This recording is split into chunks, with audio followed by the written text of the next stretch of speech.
Hi friends, welcome to Ratna smart kitchen. ఈరోజు ఒక మంచి రెసిపీతో మేము ముందుకు వచ్చేసానండి. ఎలా ఉన్నారు? బాగున్నారా? నేను కూడా చాలా బాగున్నాను. మీరు కూడా బాగుండాలని మనస్ఫూర్తిగా కోరుకుంటున్నానండి. ఈరోజు బీరకాయ పప్పు చేసి చూపిస్తాను.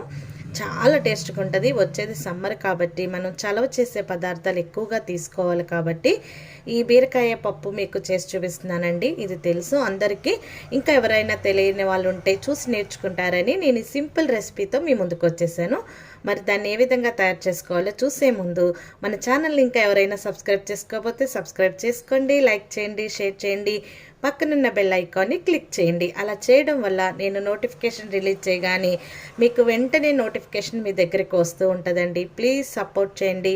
కొత్త ఛానల్స్ వాళ్ళని ఎంకరేజ్ చేస్తూ ఉండండి. మరి ముందుగా మనం ఒక కుక్కర్ తీసుకున్నాను. కుక్కర్లోకి ఇందులోని బీరకాయ పచ్చనపప్పు కాదు, బీరకాయ పప్పు అనేది నేను పెసరపప్పు కూడా యాడ్ చేసి చేస్తున్నానండి. చాలా రుచిగా ఉంటుంది. ఒకసారి ఇలా కూడా ట్రై చేయండి. ఒక్క కందిపప్పే కాకుండా కొంచెం పెసరపప్పు యాడ్ చేసుకున్నామంటే రుచి అనేది అమోఘంగా ఉంటుంది. సో మీరు కూడా ఇలా ట్రై చేయండి. చూడండి ఫ్రెండ్స్, ఒక కప్పు కందిపప్పు తీసుకున్నాను నేను. సేమ్ అదే కప్పుతో మనం సగం వరకు, అంటే ఫుల్గా కాకపోయినా 3/4 వరకు పెసరపప్పు అనేది తీసుకుందాం. లేదు పెసరపప్పు ఎక్కువగా ఇష్టం లేదనుకున్న వాళ్ళు సగం పెసరపప్పు తీసుకుంటే సరిపోతుంది. చూడండి, నేను ఒక కప్పు కందిపప్పు తీసుకున్నాను, ఒక కప్పు పెసరపప్పు తీసుకొని వీటిని శుభ్రంగా వాష్ చేసి పెట్టుకుంటానండి. చూడండి, ఇలా శుభ్రంగా క్లీన్ చేసుకున్న దానిలోకి నేను ఒక పచ్చిమిర్చి అనేది యాడ్ చేసేస్తున్నాను. చూడండి, ఎక్కువగానే వేసుకుంటున్నాను. ఒక 6-7 వరకు పచ్చిమిర్చి అనేది మనం ఇలా 2 భాగాలుగా చేసుకొని ఇందులో యాడ్ చేసుకోవాలి. బీరకాయ పచ్చెనపప్పు కర్రీ కూడా చాలా బాగుంటుందండి. మీకు ఆ రెసిపీ కూడా త్వరగానే చూపిస్తాను. ఇంకా అంటే ఇప్పుడు వచ్చేది సమ్మర్ కాబట్టి మనం చలువ చేసే వాటిని ఎక్కువగా తీసుకుంటూ ఉండాలి. బీరకాయలో పీచు పదార్థం ఎక్కువగా ఉంటుంది కాబట్టి మనకి హెల్తీ కూడానండి. హై ఫైబర్ అనేది చాలా ఎక్కువగా ఉంటుంది. సో మనం ఇలాంటి ఫైబర్ ఫుడ్స్ మనం తీసుకోవడం వల్ల మనం ఎనర్జీగా ఉంటాము. టమాటాలు అనేది నేను కట్ చేసి వేస్తున్నానండి. ఒక 3 టమాటాలు ఇలా కట్ చేసుకొని చక్కగా ఇందులో యాడ్ చేసేసుకోవాలి. చాలా టేస్ట్గా అనిపిస్తుందండి. నేను చేసే రెసిపీస్ మీకు కానీ నచ్చితే మన ఛానల్ని సబ్స్క్రైబ్ చేయండి, లైక్ చేయండి, షేర్ చేయండి, పక్కనున్న బెల్ ఐకాన్ని క్లిక్ చేయండి ఫ్రెండ్స్. ఇలా 3 టమాటాలు వేసుకున్న తర్వాత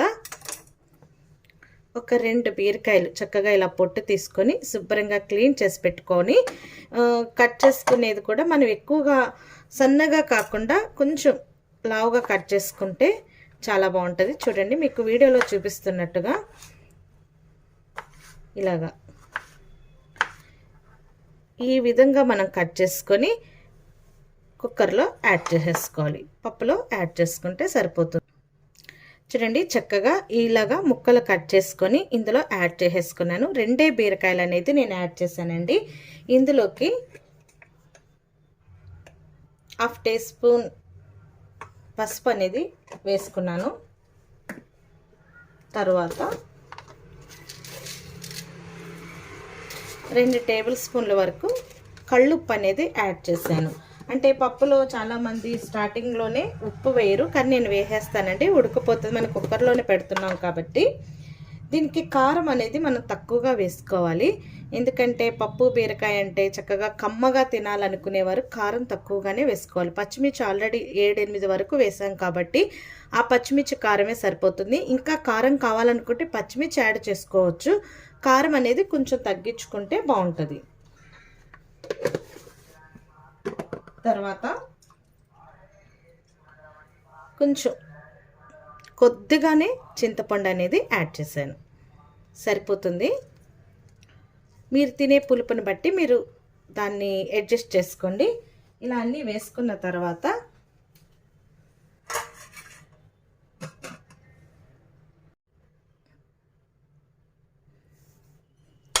ఇలా బాగా కదుపుకొని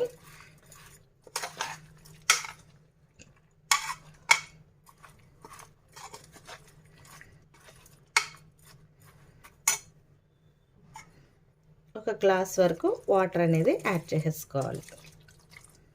ఒక 2 గ్లాసులు వాటర్ అనేది పడుతుందండి. 2 గ్లాసుల వరకు వాటర్ అనేది మనం యాడ్ చేసుకొని ఒక 3-4 విజిల్స్ అంటే పప్పు ఉడికేంత వరకు మనం చక్కగా విజిల్స్ పెట్టేసుకుందాం.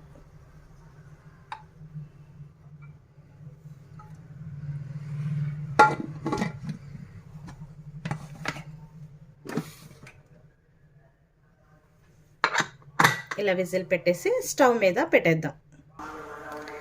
చూడండి ఫ్రెండ్స్, ఇలాగా స్టవ్ మీద పెట్టుకొని ఒక 4-5 విజిల్స్ వచ్చేంత వరకు కూడా మనం పప్పుని ఉడికించుకుందాం.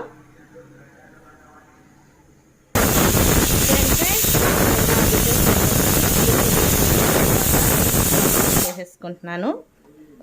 స్టవ్ ఆఫ్ చేసుకున్న వెంటనే మనం ప్రెజర్ అనేది తీయకూడదండి.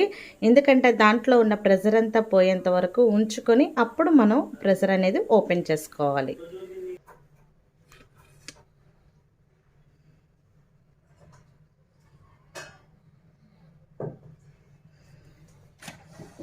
చూడండి, చక్కగా పప్పు ఉడికిపోయింది కదా.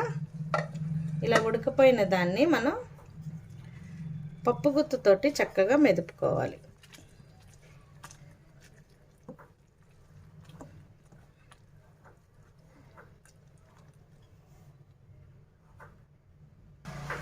చూడండి, ఇలా చక్కగా పప్పు మెదుపుకోవాలి. మరీ మెత్తగా కాకుండా మరీ కొంచెం పలుకుగా కాకుండా కలుపుకొని మనకి కన్సిస్టెన్సీ ఎంత కావాలో అంటే థిక్నెస్ ఎంత కావాలో దాన్ని బట్టి కొంచెం వాటర్ అనేది యాడ్ చేసుకోవాలి. వాటర్ కూడా మనం చల్ల వాటర్ అనేది యాడ్ చేసుకోకూడదండి. మన పప్పులో వేసే వాటర్ సరిపోకపోతే ఒక గ్లాస్ వాటర్ వేడి చేసుకొని వేడి నీళ్ళు మాత్రమే ఇందులో వేసుకోవాలి. చూసారా, ఈ థిక్నెస్ బీరకాయలు అలాగా మధ్య మధ్యలో అలా కనిపించేలాగా వేసుకోవాలి. మెత్తగా మెదుపుకోకూడదు. తర్వాత తాలింపు వేసేసుకోవడమే. చూడండి, ఇందులో సన్నగా తరిగి పెట్టుకున్న కొత్తిమీర యాడ్ చేసుకుంటున్నాను. తర్వాత కొద్దిగా కరివేపాకు అనేది ఇలా తుంచి వేసుకుంటున్నానండి. తుంచి వేసుకోవడం వల్ల కరివేపాకు అనేది పక్కన పెట్టరు, చక్కగా అందులో కలిసిపోతుంది కాబట్టి తింటారు. కరివేపాకు అనేది హెల్త్కి మంచిది కదా. ఇందులోనే కొంచెం ధనియాల పౌడర్ అనేది యాడ్ చేసుకుంటే చాలా బాగుంటుంది. ఒక టేబుల్ స్పూన్ వరకు అంటే ఒక టీ స్పూన్ వరకు ధనియాల పౌడర్ అండ్ జీలకర్ర పౌడర్ కలిపింది నేను ఇందులో యాడ్ చేశాను. దానివల్ల పప్పు అనేది రుచి ఇంకా బాగా పెరుగుతుంది. సో మనం ఇంకా తాలింపు పెట్టేసుకుందాం ఫ్రెండ్స్. ఒకసారి తాలింపుకి కావాల్సిన పదార్థాలు మీకు చెప్పేస్తాను చూడండి.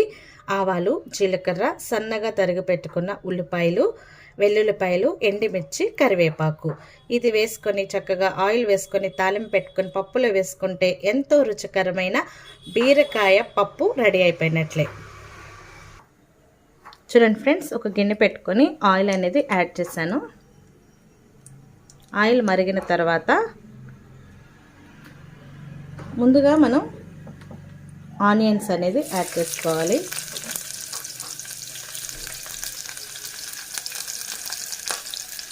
తర్వాత తాలింపు దినుసులన్నీ కూడా ఇందులో యాడ్ చేసేస్తాను.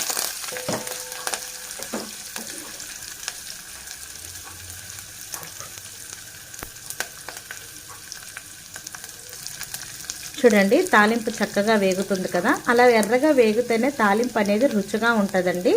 మనం పచ్చిగా వేసేసుకోకూడదు. చక్కగా అలాగ ఎర్రగా వేయించుకోవాలి.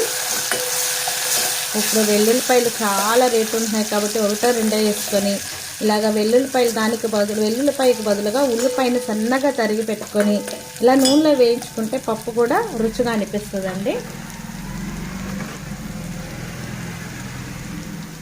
సో వేగిన తర్వాత మనం ముందుగా ఉడికించి పెట్టుకొని పప్పును ఇందులో వేసేసుకోవాలి.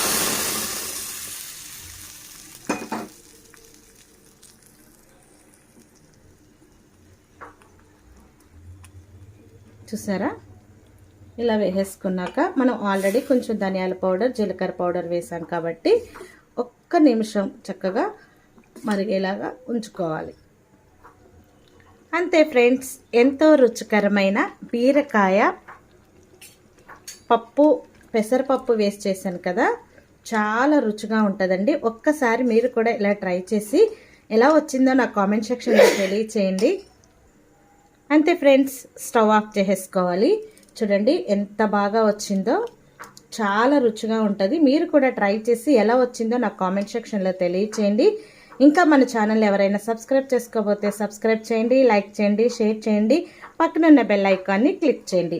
ఇలాంటి మంచి మంచి వీడియోస్తో మేము ముందుకు వస్తూ ఉంటాము. ఎంకరేజ్ చేయండి ఫ్రెండ్స్. ఈ పప్పు అనేది ఇలాగే ఉండాలి, ఎక్కువగా కారంగా ఉండకూడదు. ఈ బీరకాయ పప్పు అనేది ఇలా ఉంటేనే కమ్మగా రుచిగా ఉంటుంది. ఎందుకంటే పెసరపప్పు కందిపప్పు వేసాం కాబట్టి అలా రుచిగా అనిపిస్తుంది. మీరు కూడా కంపల్సరీగా ట్రై చేయండి. మరొక వీడియోతో మేము ముందుకు వస్తాను. అంతవరకు బాయ్.